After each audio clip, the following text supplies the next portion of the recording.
First of all, flooding is one of the most frequent and damaging natural disasters, especially in the sub-Saharan region in Africa, and it has had a negative impact on both social, economic, and environmental impact as well. So we have different types of flooding. We could have a flash flood, which could be as a result of heavy rain. We have river floods, which is due to overflowing of rivers, and we also have urban floods. In Niger Delta, flooding is usually increased by rainfall and unregulated land use, and also as a result of dam, which is being released from upstreams and moves down to the downstreams. Though conventional flood modeling remains limited due to little or no hydrological God networks and remote sensing and machine learning approaches that is essential for data-driven assessment.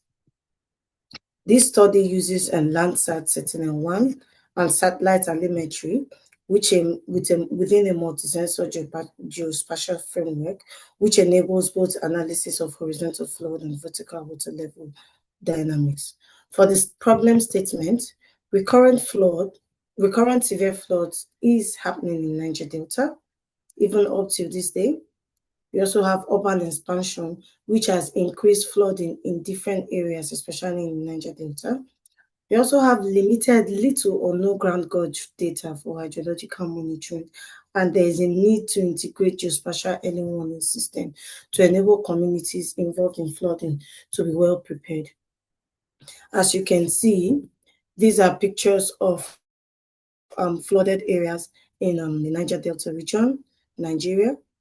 You can see some of the houses are being submerged in water. Land use change also has a major effect on flooding. First of all, water bodies, built up area, cropland and rangeland. Water bodies has increased by 76% as shown on the graph, as you can see there. And this expansion has led to higher flood exposure. We also have built up areas which has increased by 1,031%. This has led to the covering up of surfaces where runoff water is supposed to pass through. Those surfaces has been covered up. We also have cropland, which has been decreased by 90%. Vegetation has declined completely, thereby reducing natural flood buffer system, because some of these vegetation serves as a buffer to help to reduce the flooding, but most of those vegetations are gone now. We also have rangeland, which has expanded by 1,820%, which showing widespread vegetation degradation and increases overland flow. Using Sentinel-1 in 2022, it has shown that the highest flooding happened in that year between September 2018 and to 2022. In August, as you can see, as shown on the map, on the graph, August has shown that the lowest flood month happened in August, with the values of about 135 to 170 kilometers, while in 2022, it was the most severe flood year. It is visible across all series. These areas that have been mentioned are all in Nigeria, and this is also influenced by dam releases and moon peak. There's a strong correlation between the upstream and downstream telemetry water levels in Nigeria. So whatever happens in downstream is as a result of what happens upstream. In other words, there is a 1 to 2 months lag behind from the what happens in the upstream. It takes about 1 to 2 months. It could even be up to 3 months sometimes for it to get down to the downstream. So this enables about 1 to 2 months early warning window period for Niger Delta flood prediction.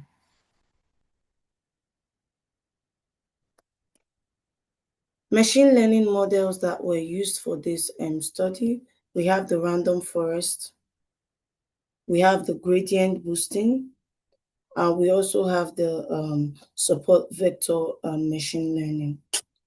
The one that was particularly used for this, that was mostly effective for this, for the study, was the random forest, as you can see on the graph. As you can see on the graph, random forest was the most effective. It's said to be most effective because this is the most accurate and is closest to one, the number one. This doesn't mean that other machine learning was not effective. They are effective, but for we want what is perfect. We want what will the best. So we'll go for random forest, as you can see, as shown on the graph. Integrated flood dynamics. Compact drivers for flood includes rainfall. Areas where there are high rainfall tend to be flooded. We also have dam releases. Dam releases, when the dam is being opened without being scheduled, occasionally when it is being opened all the time without a proper schedule, it could lead to flooding. And we also have land use change. We also have backwater effect and prolonged inundation. Urban encroachment can also heighten flood severity because most infrastructures have been built, hospitals, schools, and all of that, in areas that are supposed to have runoff waters, but surfaces have been blocked, which can result to flooding in other areas. The system also behaves as a semi-closed hydraulic cell. I recommend that satellite-based national flood monitoring should be adopted, and dam releases should be coordinated and scheduled, because if dam releases are well coordinated and properly scheduled within specific months of the year, we'll have less flooding in these areas. Land use planning, especially in floodplains, should be enforced, and there should be laws guiding the use of land to avoid covering surfaces where water can pass through. Also, early warning systems should be strengthened to enable communities that are going through this flooding system to be well prepared at every given opportunity. And most importantly, AI-based hydrology should be put in place, because this will help to build national capacity in regions that are experiencing flooding. Conclusively, integrated geospatial and machine learning approach is effective, as shown on the previous graph, and this will help to provide reliable flood risk mapping.